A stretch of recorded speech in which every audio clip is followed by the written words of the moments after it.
Heart external feature already you have seen. Shortly I am recapping that. First of all, you have to identify inferior vena cava and superior vena cava. That has to be kept on right side. So that is right border. From inferior vena cava to apex, that is inferior border. From apex to the left auricle, that is left border. These are three prominent border. One border here, it is obstructed by the appendages on posterior superior aspect. So this is ill-defined border. So four borders are there. Within this border, there is a surface that is called as sternocostal surface, which is situated anteriorly. Now here there is a diaphragmatic surface situated inferiorly. This is left surface, and this is situated on the left side. Apart from these three surfaces, there is a fourth surface. Some anatomy says that this surface, which is dark in shade, this surface is right surface. But some anatomists contradict it, because here there is also presence of right border. So they say that right border and right surface cannot coexist. Either we have to consider right border or we have to consider right surface. That is why some books have not mentioned about this right surface. So 3 plus 1 border, 4 border. 3 plus 1 surface, that is 4 surface. Now coming to the appendages, already you have seen superior vena cava and inferior vena cava. These are 4 pulmonary vein: right upper pulmonary vein, right lower pulmonary vein, left upper pulmonary vein, left lower pulmonary vein. These are 2 branches of pulmonary trunk, but appendage will consider only pulmonary trunk, not these 2. We will consider this one pulmonary trunk, and this is aorta. So 4 pulmonary vein, superior vena cava, inferior vena cava. So 6 veins, 2 arteries, aorta and pulmonary trunk. So 6 plus 2, 8 blood vessels, and 2 auricles are there. This is the right auricle and this is left auricle. Coming to the sulcus and grooves. Here you can see a sulcus. Here you can see a sulcus. This is sulcus terminalis. This sulcus is called as sulcus terminalis. Almost coincides with right border, because it is also running from superior vena cava to inferior vena cava. So this is sulcus terminalis. Apart from sulcus terminalis, here there is a groove that is called as anterior atrioventricular groove. This is right half of the anterior atrioventricular groove. This is left half of the anterior atrioventricular groove. So through this groove, actually right coronary artery passes, and through this groove circumflex artery passes. Through this groove passes circumflex artery, and through this groove passes right coronary artery. Okay, so this is anterior atrioventricular groove, and this is posterior atrioventricular groove. Through this groove, already you have seen this is coronary sinus passes. Apart from coronary sinus, through this groove also passes from this side right coronary artery, and from this side circumflex artery. The anastomosis here near crux. So sulcus terminalis, anterior atrioventricular groove, posterior atrioventricular groove. This one is the anterior interventricular groove, lodging anterior interventricular artery and vein. This one is the posterior interventricular groove, containing posterior interventricular artery and vein. So anterior interventricular artery and vein, posterior interventricular artery and vein, lodging in anterior interventricular groove and posterior interventricular groove. Where they cut the apex, this is called as incisura epiphysis, and this point is crux. So how many grooves are there? Anterior and posterior atrioventricular groove 2, anterior and posterior interventricular groove 4. Now anterior and posterior interatrial groove, that is not that much prominent,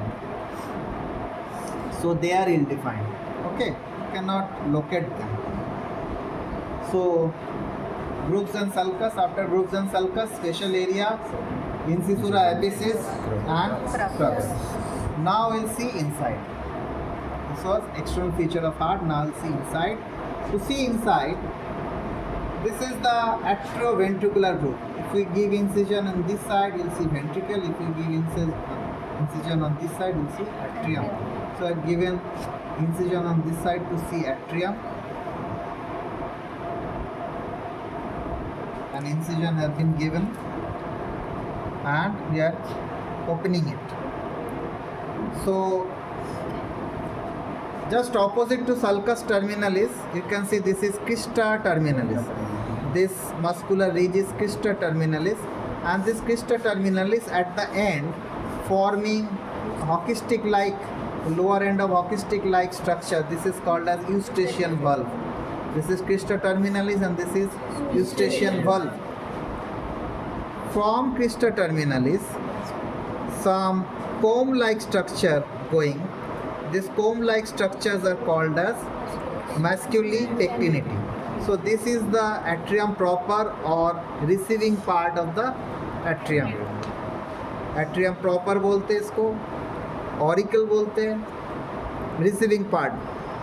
Now receiving part also receives superior vena cava and inferior vena cava. After that, here there is an area which is called as septal area, and after septal area there is an area which is called as outflow area.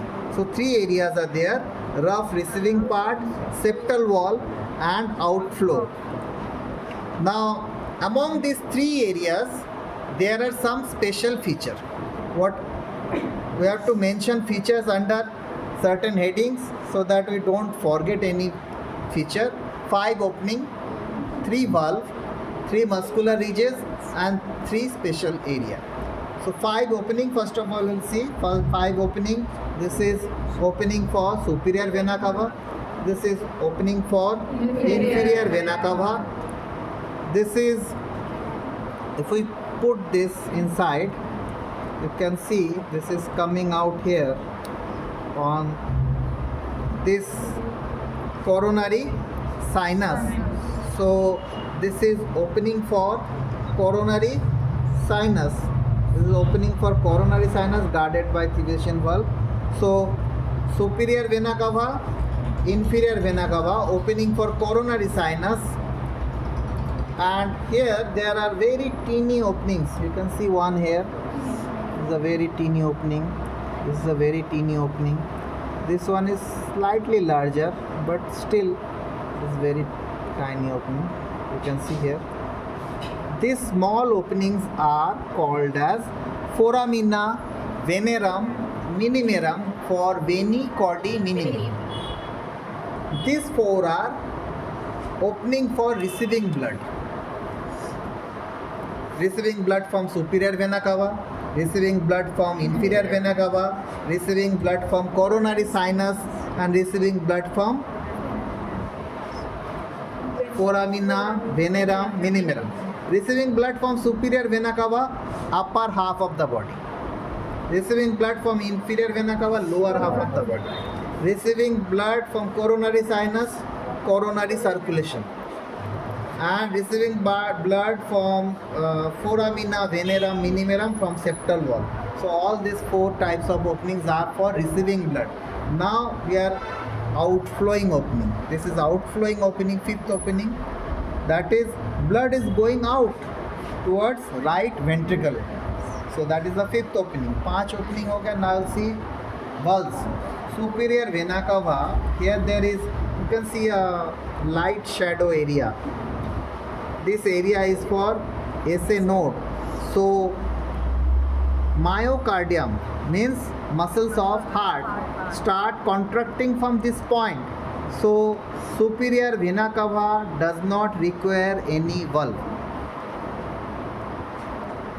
Now inferior vena cava, it is guarded by a valve which is continuation of the crista terminalis, and it is a semilunar valve.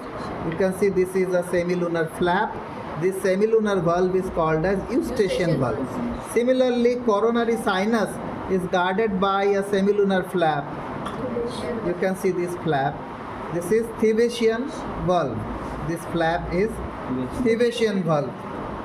And this outflowing opening, right atrioventricular opening, that is guarded by tricuspid valve. So 3 valves are there. These small openings don't need any valve. Okay. Now coming to the muscular ridges. Here this is fossa ovalis. Above fossa ovalis there is a semilunar inverted U-shaped muscular ridge that is called as limbus fossa ovalis. This one is called as limbus fossa ovalis. Now here you can see this is aorta. The beginning of aorta bulges here. You can see the bulge. Here you can see a bulge. This bulge is called as torus aorticus. This torus aorticus is for the bulge of aortic sinus here. Today morning I have told you about aortic sinus, from where coronary arteries originate. From this area is slightly bulged, and for that bulging here there you can see a horn-like bulge. This area is a horn-like bulge. It is called as torus aorticus. So limbus fossa ovalis, torus aorticus, and here you can see a muscular ridge. Here you can see a muscular ridge going down. This muscular ridge is called as tendon of Todaro. This is tendon of Todaro. So 3 muscular ridge: limbus fossa ovalis, torus aorticus, and tendon of Todaro. Now special areas. Already you have seen this is fossa ovalis. This is area for SA node, and here between tricuspid annulus, this is tricuspid annulus, this is tendon of Todaro, and here there is coronary sinus. Here you can see a light color area, light color triangular area. This light color triangular area is called as triangle of Koch. Here tendon of Todaro, here tricuspid annulus, and here Thebesian valve. Between these 3 there is a triangular area. This triangular area is called as triangle of Koch. Beneath triangle of Koch there is presence of AV node. So this is area of AV node, this is area of SA node, this is area of SA node, this is area of AV node, and this is fossa ovalis. So features. What are the features we have seen? 5 opening, 3 valve, 3 muscular ridge, and 3 special areas. And also you may say 3 areas: rough area or receiving area, septal area, and outflowing smooth area. So 3 areas, 5 opening, 3 muscular ridges, 3 valves, 3 special areas. Right atrium देख लो, time मिला तो दूसरा